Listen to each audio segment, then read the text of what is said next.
कवि सम्मेलन काफ़ी अटेंड किए हमने। तो आप पिटे तो नहीं? मैं चूँकि खर्चीला बहुत था। हाँ, बचपन में ऐसा होता है ये। बहरहाल साहब वो 60 रुपए के स्केट्स हम खरीद लाए। इतने कम उम्र में आपने इतना सोचा? पूरी रात हम ख्वाबों में स्केटिंग करते रहे। तो कुछ याद बात है? हुआ कोई हमें कोई सिखाने वाला नहीं था, ना हम जानते थे कि कैसे चलेगा। अच्छा, लवी पीरजादा। तो उन्होंने मेरी पीठ पे थपथपाया, बोला माँ तुम बच्चे हो यार अभी। आपके लिखने का जो वो था वो तो जारी रहा? स्टोरी, कहानी, गीत, गजल, ये सारी चीजें उसमें की। इस तरह की सोच रखते थे तो बड़ी बात है। वी शेप में पैर अपने आप बनने लगा।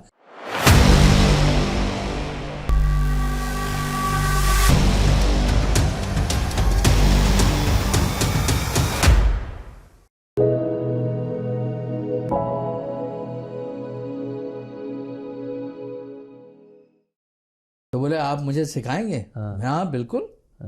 तो बोले आप कल जिम्नेजियम आ जाइए। मैंने कहा ये कहाँ है? बोले फिर उन्होंने लोकेशन बताई यूनिवर्सिटी की। आपको पता है वो कौन शख्स था? कौन? वो थे लवी पीरजादा। अच्छा, लवी पीरजादा। अच्छा। लवी पीरजादा का नाम सुना? अरे बिल्कुल है ना। और वो उस टाइम इंडिया नंबर 3 थे स्केटिंग में। हाँ, लेकिन उन्हें एज ए पॉलिटिशियन हम लोग जानते हैं। आप तो बाद में जानते हैं। मैं आपको उनके शुरुआती दौर में ले जा रहा हूँ। उनके स्पीचेस हम लोगों ने सुने, बड़े अच्छे बोला करते थे।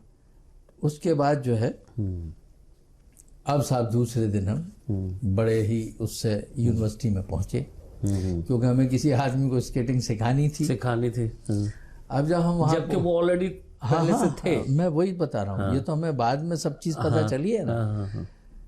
अब उसके बाद जब मैं वहाँ पहुँचा और जिम्नेजियम में जो सीन मैंने देखा, तो मुझे ये लगा कि मैं शायद ज़मीन पर ही नहीं हूँ। क्योंकि मैंने अंदर जिम्नेजियम में देखा कि कोई तो बैक स्केटिंग पे दौड़ रहा है, कोई स्पिन कर रहा है एक जगह, कोई जंप मार रहा है। अब हमने अपनी तरफ देखा कि हमसे ज़्यादा नीचे कोई था ही नहीं। यानी कि गिनती में हम थे ही नहीं। अब एक साहब सामने से लहराते हुए चले आ रहे हैं, स्विंग करते हुए स्केटिंग पे। वो लवी पीरजादा थे। अच्छा, वो खुद उन्होंने मुझसे हाथ मिलाया, बोला आइए मुझे सिखाइए। बाहर तो स्केटिंग रिंग है ना? तो ये तो बाद में बना है। पहले तो वुडन रिंग था अंदर। अच्छा। अभी आप देखिए, मैं बताऊंगा आपको। अब उसके बाद साहब हुआ ये कि लवी पीरजादा ने जब मुझसे कहा कि आइए मुझे सिखाइए, अच्छा, तो मैं उन्हें क्या सिखाता, मेरी तो खुद ही हवा खराब थी। लेकिन मैं फिर भी अपने अंदर बड़ी हिम्मत पैदा करके स्केट्स बांध के रिंग में आ गया। अच्छा। क्योंकि मैं चलाने के उसमें सिखाने की तो कोई बात ही नहीं रही। अब जी अब तो खुद को चलाना था कि हम चल पाएंगे नहीं। अब जब हमने वहाँ स्केटिंग शुरू की, तो थोड़ा सा चल के ही स्लिप होके मैं गिर गए। ओ, कुछ तो माहौल ऐसा डर कुछ। मेरे स्केट्स जो थे वो भी लोहे वाले थे। अच्छा। तो वो आपने फाइबर लिया नहीं था? फाइबर का उस टाइम मैंने उस टाइम नहीं लिया, देखा ही था। देखा था। वो तो दूसरे उसकी बात थी। अब सब आके शर्मिंदगी। लवी साहब बोले कि भाई आपने मुझे सिखाया नहीं। मैंने कहा आप क्यों मजाक कर रहे हैं, आप तो बहुत अच्छी स्केटिंग करते हैं। बोले अच्छा। फिर हम लोगों में दोस्ती शुरू हुई। और मैंने स्केटिंग जब वहाँ की, तो मैंने देखा कि फॉरवर्ड में भी मैं क्रॉस नहीं कर सकता था। यानी मेरा फॉरवर्ड भी अच्छा नहीं था। अच्छा। लेकिन दिल को लगी। और मैं दूसरे दिन फाइबर वाले अपने स्केट्स लेकर आया। उसके बाद मैंने लगभग 8 घंटे प्रैक्टिस की। और 8 घंटे प्रैक्टिस के बाद फाइबर पूरा फ्रंट को मैंने बेहतरीन कर लिया। अच्छा। उसके बाद मैंने लवी साहब से कहा कि थोड़ा आप मुझे सिखा दीजिए। तो उन्होंने मेरी पीठ पे थपथपाया, बोला माँ तुम बच्चे हो यार अभी, देखो। बहरहाल मैं उसमें स्केटिंग में मैंने मेहनत की, और उसके बाद मैं फॉरवर्ड बैकवर्ड दोनों चीज़ें मैंने सीख ली विद इन 2 days।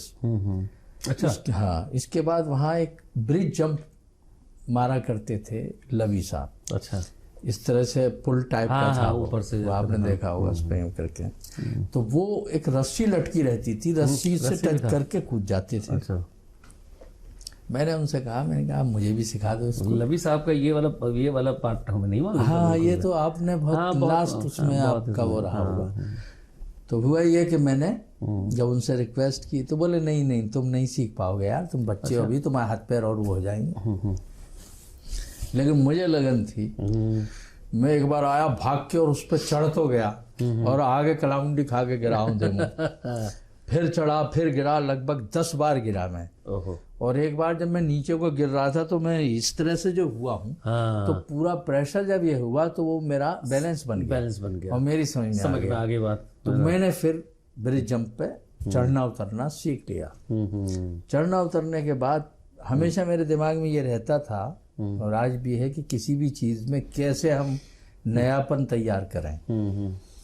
मैंने साहब स्केटिंग में ब्रिज जंप जो थी, जंप शुरू की। सबसे पहले मैंने उसमें ब्रिज के ऊपर 3 लड़कों को लिटाया। अच्छा। और दौड़ के आया, पूरी जंप ली और कूद के। फिर उसके बाद आपने देखा वो सर्कस में जैसे कि वो गाड़ी से कूदता है और गाड़ी वो जो बीच में जो डिस्टेंस कर देते हैं, इस तरह से मैंने डिस्टेंस किया। अच्छा। बीच का वो रहा, फिर कूदा और फिर उतर गया। ये मेरी सेकंड ब्रिज जंप का वो था। फिर मैंने एक पार्ट हटा दिया, नीचे लड़के लिटा के फिर मैं कूदना शुरू हुआ। मतलब यह है कि 3 महीने के बाद मैं नंबर 1 पे था ब्रिज जंप के अंदर। मेरे मुकाबले में कोई ब्रिज जंप नहीं मार पाया। लवी साहब फिर कहाँ थे? लवी साहब दूर चले गए बिल्कुल। अच्छा। बहुत आग पीछे छोड़ दिया। तो पहली दफे मैंने, तो उन्होंने कुछ कहा नहीं, कुछ तो बोला? नहीं, वो तो मेरे बहुत क्लोज हो गए। फिर हम लोग दूसरे ढंग से, अब मैं वो पार्ट भी बताऊंगा आपको। वहाँ पर 2 ग्रुप थे। एक रोशी का था, के रॉय, और दूसरा लवी साहब का। तो हम लवी साहब के ग्रुप में थे। तो इन दोनों लोगों में पंगा रहता था। लेकिन हुआ ये कि मैं नेशनल चैंपियन हुआ पहली दफे ब्रिज जंप का। अच्छा। मसूरी हम लोगों की टीम जाती थी। ममिक मेमोरियल टूर्नामेंट में हमने चंडीगढ़ में जाकर वो वहाँ भी ब्रिज जंप की चैंपियनशिप जीती। आर्टिस्टिक का चैंपियन रहा। मसूरी से देहरादून तक 8 मैराथन रेसें जीती। अल्टीमेटली ये हुआ कि मैं नेशनल लेवल का प्लेयर था। लेकिन इत्तेफाक की बात यह है कि उस टाइम स्पोर्ट्स ऑफ काउंसिल से रोलर स्केटिंग रिकॉग्नाइज नहीं था। अच्छा, स्पोर्ट्स में शामिल ही नहीं था। इसलिए जो फाइनेंशियल मामला थे वो यूनिवर्सिटी की तरफ से टीम जाती थी। फिर बाद में हमने एक प्राइवेट भी एक क्लब तैयार किया, जिसमें अलीगढ़ क्लब वालों ने सपोर्ट किया और सब ने किया। रोटरी DMSSP वगैरह, नहीं रोटरी क्लब, सफीना क्लब के नाम से था। अच्छा। DMSSP उसको फाइनेंस कर देते थे सब लोग मिलकर। तो एक टीम हमने बाद में वो भी बनाई। हाँ, लेकिन जो है यूनिवर्सिटी से बहुत अच्छे ढंग से गया। AM खुसरो साहब उस टाइम वाइस चांसलर थे। उसी दौरान हमने 36 घंटे नॉन स्टॉप स्केटिंग का नेशनल रिकॉर्ड ब्रेक किया जिम्नेजियम में। लगातार एक ही सर्किल पर 36 घंटे तक चलते रहे। खाना पीना वगैरह कुछ नहीं, वहीं जूस वूस पी लेते, कुछ नहीं, सब उसमें रहा। तो वही एक सर्किल पर। हाँ, समझ। तो यूनिवर्सिटी की एक दिन की छुट्टी हुई।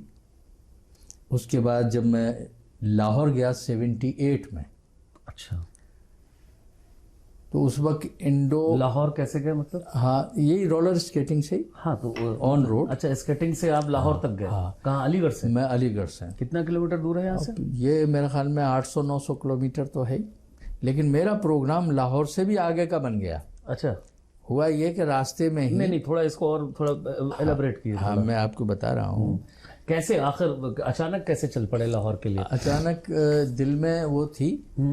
और मतलब आपने, मतलब मसला हमें ये लग रहा है कि सीता गीता फिल्म ने आपको ऐसा इन्फ्लुएंस किया। हाँ, कि आप जो है वो बिल्कुल, वो तो बहुत पीछे रह गई। लेकिन ये जो मैंने आपको, वो शुरुआत वही है बहुत, बहुत ही थोड़े से वक्फे में जो आपको ये बताया कि ये सारी चीजें हुई। लेकिन मैं स्केटिंग में बहुत आगे जा चुका था। जी।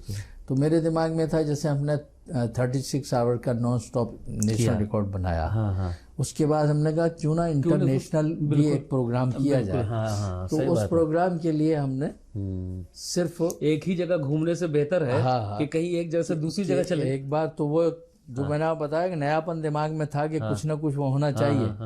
तो ये सोचकर हमने जब शुरुआत की तो DMSSP हमें लाइक तो करते ही थे। तो यहाँ से उन्होंने इनॉग्रेशन, हम यहाँ से उन्होंने हमारा किया और हम चल दिए। अच्छा, मतलब प्रॉपर वो प्रोग्राम के थ्रू गए? हाँ। अच्छा। और उसके बाद जो है फिर मेरे साथ इसरार जो आज दुबई में है, बहुत बड़ा आदमी है, अच्छा, वो मेरे साथ साइकिल पर था। अच्छा, साइकिल पे सारा सामान उस साइकिल में था। तो ये आप मान के चल सकते हैं कि वो साइकिल से लाहौर वो गए? साइकिल से गए और मैं उससे। गए। लेकिन इसी दौरान हमने प्लान बनाया कि क्यों ना हम अराउंड, क्योंकि हालांकि ये भी एक बचपने की बात है कि आप अचानक कोई प्रोग्राम बना लें तो सब चीज़ तो होती नहीं है। हाँ, होते नहीं। लेकिन चूंकि एडमिनिस्ट्रेशन ने इतना सपोर्ट किया, अच्छा, कि हमारा जब हमने लाहौर की कहा था तो उन्होंने पासपोर्ट वगैरह हमारा बहुत जल्दी सब बनवा के तैयार करा दिया। अब हमारा मूड बना कि चूंकि मैं अराउंड दी वर्ल्ड अगर कर लूँ तो और बढ़िया बात है। वो एज क्या थी उस वक्त आपके? वो उस वक्त भी मेरी यही एज रही है, 16-17 साल की। अच्छा, हाँ। अच्छा, मतलब आप पीयूसी के वक्त ही ये सब कर रहे थे? हाँ। अच्छा, अच्छा, अच्छा। अब उसके बाद जो है जब ये सारी कहानी शुरू हो गई तो आप लाहौर पहुंच गए? मैं लाहौर तो पहुंच गया। थोड़ा बीच में कुछ हमें अभी आपको एक और बहुत जबरदस्त बात बताऊंगा। इतना लंबा रास्ता सफर किया तो कुछ तो बीच में बहुत सारी बातें हुई हैं। कुछ इम्पोर्टेंट बस हुआ ये कि उस टाइम क्रिकेट टेस्ट मैच चल रहा था। तो रेड एंड वाइट कंपनी चाहती थी कि हम भी किसी ऐसे स्पोर्ट्समैन को स्पॉन्सरशिप दें। उन्होंने मुझे स्पॉन्सर किया कि अगर आप अराउंड द वर्ल्ड कर रहे हैं, अच्छा, तो फ्रंट हमारा रहेगा और कपड़े का। हाँ, इस पे कुछ भी हम आपको दे सकते हैं और बाकी आप सेल कर सकते हैं अपनी चीज़ों की, लेकिन फ्रंट से ऊपर तक कोई चीज़ नहीं देंगे। इसमें हमारी उनकी 1 करोड़ रुपए की डील हुई। ईयर कौन सा ईयर? ये 78 की बात है। 78 में 1 करोड़? जी। लेकिन तकदीर देखिए आप कि लाहौर तक ही जाके हमें इसलिए रुकना पड़ा कि उसी टाइम भुट्टो को फांसी की सजा अनाउंस हो गई। तो उन्होंने कहा हम इंडियन सिटीजन को ट्रांजिट वीज़ा नहीं देंगे, मतलब यहाँ से गुजरने का। तो इसलिए हालांकि मैं कराची गया, कराची 3 महीने पड़ा रहा। मैंने बहुत कोशिश की कि मेरा ये पूरा वो हो जाए। अल्टीमेटली मुझे बैक होना पड़ा और बहुत मायूसियाँ कि अपने अंदर टैलेंट भी थे। अगर मैं पूरी दुनिया का चक्कर लगा लेता तो आप जानते हैं कि पता नहीं कितना पैसा भी होता, नाम भी होता, सारी चीजें। यहाँ तो कुछ हुआ ही नहीं। उस वक्त वो एनर्जी था, जोश भी था, बहुत जोश था। जोश तो आज भी है। अगर मौका मिले तो हम आज भी नहीं छोड़ सकते हैं ना, वो आज भी हम इतना काम करते हैं। लेकिन सवाल ये पैदा होता है कि मैं जो आपसे पहले कह रहा था कि हालात आदमी के होते हैं, करना चाहता है, वो हो नहीं पाता। तो बहरहाल साहब वहाँ से हम वापस आ गए। 3 महीने वहाँ कोशिश करने के बाद कोशिश की, सारी चीज की, कुछ रास्ते का और भुट्टो को फांसी की सजा हो गई। लेकिन हुआ कुछ नहीं, लेकिन हमारा नुकसान हुआ। अब मैं रास्ते की बात आपको बता रहा था, कुछ इंटरेस्टिंग 1-2 पॉइंट्स। जब वाघा बॉर्डर 40-50 किलोमीटर रहा, चूंकि साथ में पुलिस वाले चलते थे। अच्छा, साथ में पुलिस वाले भी होते थे? पुलिस का एस्कॉर्टिंग रहती थी कि वो अपने थाने की हद से दूसरे थाने पे छोड़ देते थे, छोड़ते चले जाते थे। ये सिस्टम था। एकदम मूसलाधार बारिश और आंधी तूफान का सा माहौल हो गया। तो उसमें जो इंस्पेक्टर था गाड़ी में, उन्होंने हमसे कहा कि भाई साहब मैं आपको एक बात राय दूं, अगर आप मान लें। मैंने कहा आप बताइए।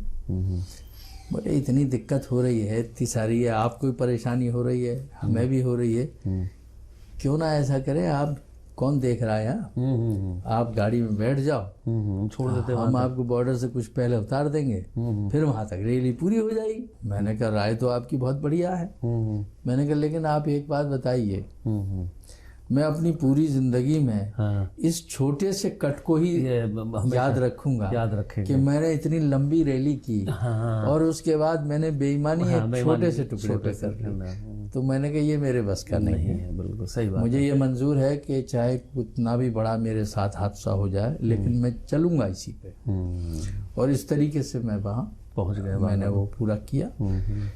लेकिन इतना ज़रूर है कि जब मैं जा रहा था तो पहले मैंने रियली मालूम है, सच में, मतलब कि आपने बहुत अच्छा फैसला लिया। हाँ, नहीं तो आप 16-17 साल की उम्र में आदमी ये हो जाता है। हाँ, आदमी और ये मालूम है अगर आपने ये कर लिया होता, ये खलिश मौत तक रहती और मतलब मैं अपने आप को ही सेटिस्फाइड नहीं कर सकता। बिल्कुल अपने आप में वो जितना फख्र से अभी आप बात कर रहे हैं ना, वो बिल्कुल नहीं होता, अंदर से कहीं वो रहता हो। और दूसरा ये है कि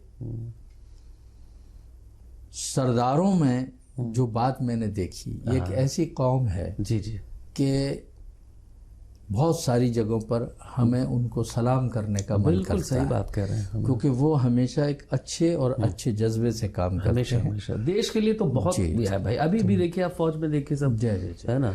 तो मैं जिस वक्त हरियाणा क्रॉस करने के बाद पंजाब में एंटर हो रहा था जी, तो मैंने देखा एक सरदार जी सड़क पर कुर्सी डाले हुए बैठे हैं। अच्छा। और मैं जब नज़दीक पहुंचा, ओ भाई तुसी रुको भाई रुको, मैं 3 दिन से यहाँ बैठा हूँ, कहीं निकल ना जाओ। अच्छा। मैंने कहा ऐसी क्या बात हो गई? बोले मुझे अपने स्कूल में बच्चों को दिखाना है आपको। अच्छा। आप पूरे हिंदुस्तान का नाम रोशन कर रहे हैं। अच्छा। तो वो साहब उन्होंने सारे बच्चों से इंट्रोड्यूस कराया। तो आप स्केट से ही स्कूल गए? हाँ। और उसके बाद वो जो है एक बड़ा गिलास दूध का और बर्फी लेकर आए। मैंने कहा ये तो बहुत हैवी हो जाएगा। बोले अरे आप इतना बड़ा काम कर रहे हो, क्या हैवी हो जाएगा। एक बार तो मेरा मकसद कहने का ये है कि उनमें जज्बा था। मैंने पूरा यूपी क्रॉस किया, पूरी यूपी में सारे ड्राई लोग थे। कहीं भी कोई किसी को, पुलिस ने तो हर जगह सपोर्ट किया, लेकिन आम आदमी को इस चीज़ से कोई मतलब नहीं था। लेकिन मैंने देखा वहाँ पर जब हरियाणा में एंटर हुआ, हरियाणा से पहले वहाँ एक रैया स्पोर्ट्स स्कूल है। अच्छा। जहाँ पर मास्टर चंदगीराम, अच्छा, जो बहुत बड़ा पहलवान हुए हैं, अच्छा, वो वहाँ पर थे। वहाँ भी सारे बच्चों ने हमारा पूरा इंट्रोडक्शन लिया, उनसे बातचीत हुई और वहाँ उन लोगों ने बड़ा खैर मकदम किया। तो मतलब यह है कि स्पोर्ट्समैनशिप के मामले में हम कह सकते हैं कि हरियाणा और पंजाब नंबर 1। अभी भी देखिए ना स्पोर्ट्स में लड़कियां ही देखिए जैसे है ना, आप देखिए सब उधर। तो वो लोग मतलब दिल से लोगों की इज्जत करते हैं। सही बात है ना। तो जिंदगी में ये बड़े उतार चढ़ाव रहे, कोई ऐसी क्राइसिस नहीं थी। हाँ, नहीं, लेकिन ये जो आप कर रहे थे ये क्राइसिस वाला था ही। हाँ, लेकिन हम इसे सुपर क्राइसिस कह सकते हैं कि हर चीज हमारे हाथ में थी, लेकिन फिर भी हम उसको नहीं कर पाए। इसलिए यहाँ की ये बात है कि आदमी की तकदीर में जो है, जो लिखा है वही मिलेगा। तो इतना बड़ा ऑफर आपके साथ, रास्ता बंद होने का तरीका क्या निकला? वो नहीं हो पाया, है ना। खैर, तो फिर आप वापस अलीगढ़? जी हाँ जी, मैं वापस आ गया। और दूसरा आपका फिर वो जर्नलिज्म का रहा थोड़ा सा। मैं चूँकि लिखने पढ़ने का शुरू से ही आदी रहा हूँ, तो मुझे शौक भी था। तो शायरी वायरी भी की क्या आपने? मैंने बताया ना कि गीत, गजल, कहानी, कविताएं बहुत लिखा। अब मैं आपको 4 लाइनें बचपन वाला सुनाया था। जी। अब मैं आपको बचपन से और ऊपर वाली बात सुनाता हूँ, थोड़ा सा जिंदगी के ऊपर। अच्छा। मुझसे क्या पूछते हो मेरे दोस्तों, उम्र कैसे कटी कैसे कटती गई, मैं पकड़ता रहा जिंदगी को मगर जिंदगी 2 कदम पीछे हटती गई। बहुत अच्छा। तो ये जिंदगी की ही तस्वीर है कि हम सोच रहे हैं कि हम उसको कहाँ कैच करेंगे, लेकिन वो पीछे ही होता रहा। तो कभी जिंदगी आगे भी निकल जाती है, कभी आगे फिलहाल तो आगे ही निकली हुई है, आगे निकल जाती है। लेकिन मुझे इस बात की खुशी है कि मैंने अपनी जिंदगी में जो कुछ सोचा उसको मैंने कर दिया। लेकिन मैं शुरू से ही ऐसा काम करता रहा हूँ कि लोगों के लिए कुछ काम किया जाए। मैं हमेशा लोगों के साथ तैयार रहा। उर्दू का एक तासीर अखबार है जो 22 जगह से निकलता है, मैं आज उसका सब एडिटर हूँ। एक हिंदी का अखबार है, मैं उसका भी सब एडिटर हूँ। SP न्यूज़ का मैं एडिटर हूँ। मेरे अपने 2 निजी चैनल हैं, YouTube चैनल दुनिया सामने न्यूज़ और दूसरा है कलम की ताकत पत्रकार महासंगठन। अच्छा। मैं कलम की ताकत पत्रकार महासंगठन का राष्ट्रीय अध्यक्ष हूँ। अच्छा। मैंने कुछ टाइम के बाद ये संगठन तैयार किया। इस संगठन का मेन मोटो ये है कि आप जहाँ भी हैं, जैसे भी हैं, अगर किसी की मदद कर सकते हैं तो आपको करना चाहिए। सारे पत्रकारों को जोड़कर एक ताकत तैयार की जो पूरे हिंदुस्तान में मौजूद है। हमारे संगठन में सिर्फ पत्रकार ही नहीं, नॉन पत्रकार भी हमारे मेंबर हैं।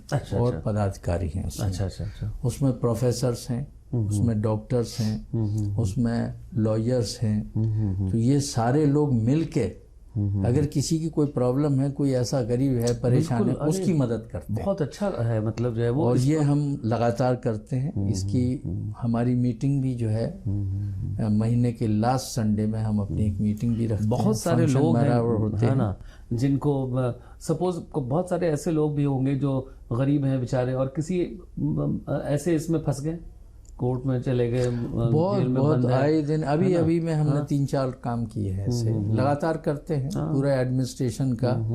अभी हमने कई बार डीएम को ज्ञापन दिया है, कोई भी सब्जेक्ट हो। जी जी जी जी, अगर कोई बात सही है, अभी भी मैं पहुंचूंगा तो ग्राउंड पर कम से कम 10-12 लोग अभी भी वेट कर रहे हैं। अरे बहुत अच्छा, बहुत अच्छा। तो मैं समझता हूँ कि आप अगर कोई काम करना चाहते हैं तो काम होगा, सोच सही होनी चाहिए। बिल्कुल बिल्कुल, पॉजिटिविटी होनी चाहिए सब। शादी ब्याह, थोड़ा बच्चे वगैरह? मेरा एक बेटा है, एक बेटी है। अच्छा अच्छा। बेटी शुरुआती दौर से ही टॉपर रही है। अच्छा, क्या कर रही है? प्यारी बेटी है। क्या कर रही है वो? उसने यहाँ से बीएससी किया और अब वो आईएएस की तैयारी कर रही है। बहुत अच्छा। और मैंने अभी उसकी शादी की है। अच्छा, शादी हो गई? हाँ, वो आप ताजुब करेंगे, अभी तक वो तहज्जुद गुजार है। और लोग तो बच्चों के रिश्तों के लिए बड़ी भागदौड़ करते हैं, बड़ी परेशानी होती है, लेकिन हमें कोई उस मामले में भी परेशानी नहीं हुई। बहुत ही उससे उन्होंने हमारी बच्ची का रिश्ता मांगा। मेरा दामाद जो है वो बाहर जो है पेट्रोलियम इंजीनियर है। अच्छा अच्छा, कुवैत में। कैसे शादी कैसे हुई आपकी? अरेंज मैरिज थी मेरी? हाँ हाँ, हमारी अरेंजमेंट। कहीं कोई ऐसा वो नहीं, ऐसा कुछ नहीं। ऐसा मतलब कैसा?